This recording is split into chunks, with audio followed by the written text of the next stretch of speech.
अरे बहू, सुनती हो? कहाँ मर गई करमजली? सॉरी मम्मी जी, वो मैं किचन में थी, पता ही नहीं चला आप आवाजें लगा रहे थे। हाँ हाँ, तुम्हें कैसे सुनाई देगा? तुम्हारे मायके वालों ने तुम्हें सिखाया नहीं है कि जब तक सास ससुर ना बोले तब तक घर का मेन गेट खोलते नहीं है। दरवाजा खुला ही छोड़कर आ गई। तुम्हें पता तो है आजकल चोरी की कितनी अफवाहें चली हुई है। वो मम्मी जी सॉरी, मेरे दोनों हाथ भरे हुए थे इसीलिए वो गेट खुला रह गया। सॉरी मम्मी जी। अभी सॉरी का अचार डाल ले तू। नाश्ता तैयार है या नहीं?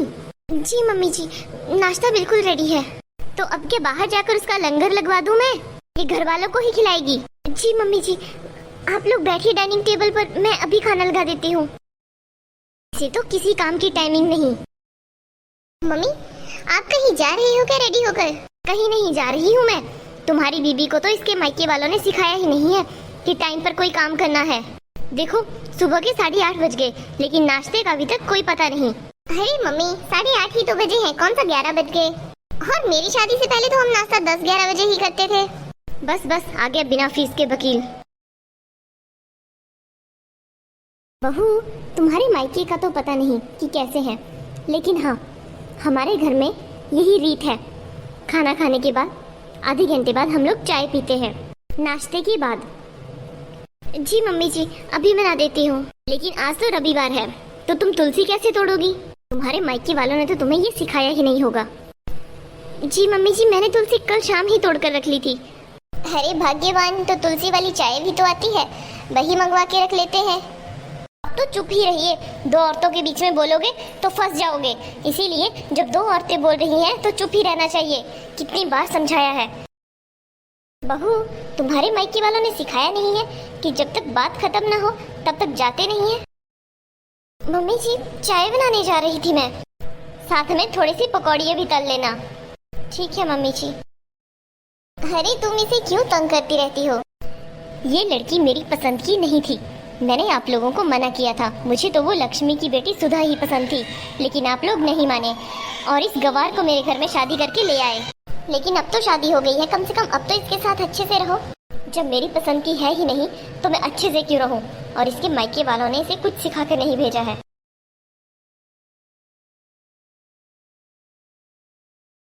अरे तुम मेरी बात मानती भी तो नहीं हो।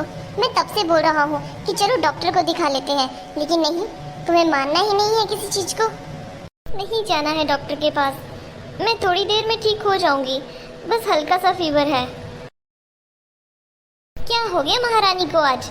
आज तो खाना भी नहीं बना है। मम्मी देखो ना, आरती को कितना तेज बुखार है और मैं तब से बोल रहा हूँ कि चलो डॉक्टर के पास दिखा कर आते हैं, लेकिन नहीं, इसे तो मेरी कोई बात माननी ही नहीं है। बीमार होगी तब तो जाएगी ना। बहू, तुम्हारे मायके वालों ने सिखाया नहीं है कि सास के सामने दिखावा नहीं करते बीमारी का। तुम्हारी रग रग से वाकिफ हूँ मैं। मम्मी जी, थर्मामीटर तो झूठ नहीं बोल सकता ना। हाँ मम्मी, से सच में बुखार है, आप ऐसी बातें मत करो। जब तुम दोनों भाई बहन स्कूल जाते थे ना, तब मुझे 103-104 फीवर रहता था, लेकिन मैंने ये कभी नहीं कहा कि मैं तुम लोगों का टिफिन तैयार नहीं करूँगी, तुम लोगों को नाश्ता नहीं बना कर दूंगी। लेकिन सारी बातें संस्कारों की होती हैं। अच्छा चलती हूँ, खाना ही बना देती हूँ। थोड़ा सा ही फीवर है, दवाई खाई तो है, ठीक हो जाऊंगी। तुमने खाली पेट दवाई खा ली? पेट तो हमेशा तानों से भरा ही रहता है। हे प्रभु, मुझे बहुत तेज फीवर है, मेरे से तो खड़ा नहीं रहा जा रहा। खाना तो बन गया, अब थोड़ी देर रेस्ट कर लेती हूँ, कम से कम ये लोग खाना तो खुद खा ही सकते हैं। तू कहाँ है? मम्मी, उसकी हालत खराब है, वो रेस्ट कर रही है। अरे महारानी, बाहर तो आओ। जी मम्मी जी। तुम्हारे मायके वालों ने तुम्हें सिखाया नहीं कि सुबह नाश्ता बनाने के बाद सोते नहीं हैं, उसे सर्व करते हैं, डाइनिंग टेबल पर सजा कर रखते हैं ताकि सास ससुर और तुम्हारे घर के जितने भी बड़े हैं वो सब आकर नाश्ता करें। मरी थोड़ी जा रही थी, एक बुखार ही तो आया है। सब परवरिश की बात है, सिर्फ तुमने सीधा जाकर नाश्ता बना दिया। तुम्हारे मायके वालों ने तुम्हें सिखाया नहीं कि पहले किचन की सफाई करते हैं, झाड़ू पोछा लगता है, उसके बाद ही खाना बनता है। मम्मी जी, मेरे मायके वालों ने जो मुझे सिखाया है ना, वो अभी तक मैंने यहाँ कुछ किया ही नहीं। मेरी माँ ने मुझे बचपन से ही सिखाया है कि गलत ना सहन करना है, ना ही किसी के साथ गलत करना है। मेरे पापा ने मुझे सिखाया कि बेटा तुम बहुत ही पढ़ी लिखी लड़की हो, तो कम से कम तुम्हें सही और गलत के बीच का मतलब पता होना चाहिए।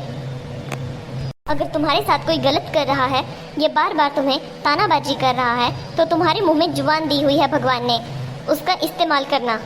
मेरी दादी ने मुझे सिखाया कि सास ससुर की बहुत ज़्यादा सेवा करना और उन्हें कभी कोई जवाब मत देना, लेकिन बात जब आत्मसम्मान की हो तब चुप मत रहना।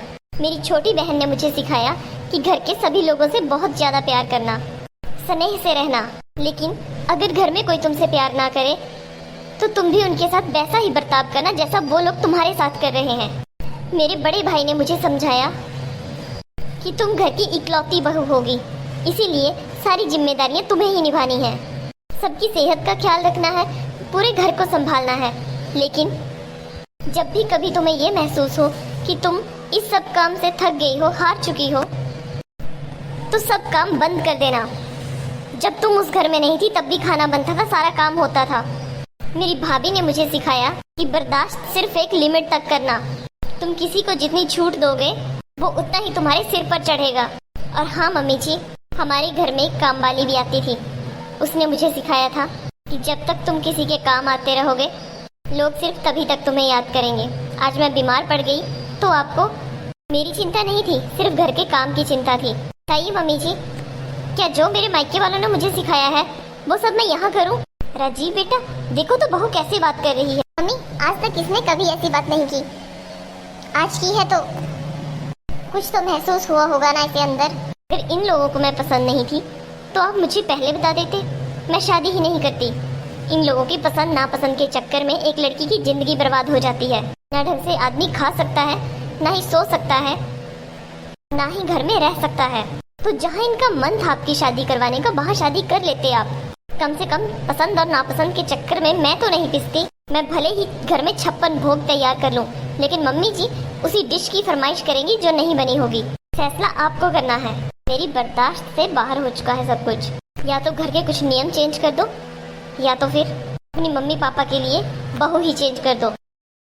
बेटा सुना, तुमने सुना कैसे बात करके गई? मम्मी सच में अभी भी आपको कोई फील नहीं हो रहा है कि आप गलत हो? अरे हाँ हाँ, तुम्हें तो अपनी मेहररू ही अच्छी लगेगी, तुम्हारी बेगम के बारे में कोई कुछ ना कहे बस। हे प्रभु, मैंने सोचा मम्मी को थोड़ा तो फील हुआ होगा। हेलो दोस्तों, आपको हमारी वीडियो कैसी लगी कमेंट करके जरूर बताएं। मिलेंगे नेक्स्ट वीडियो में, बाय बाय।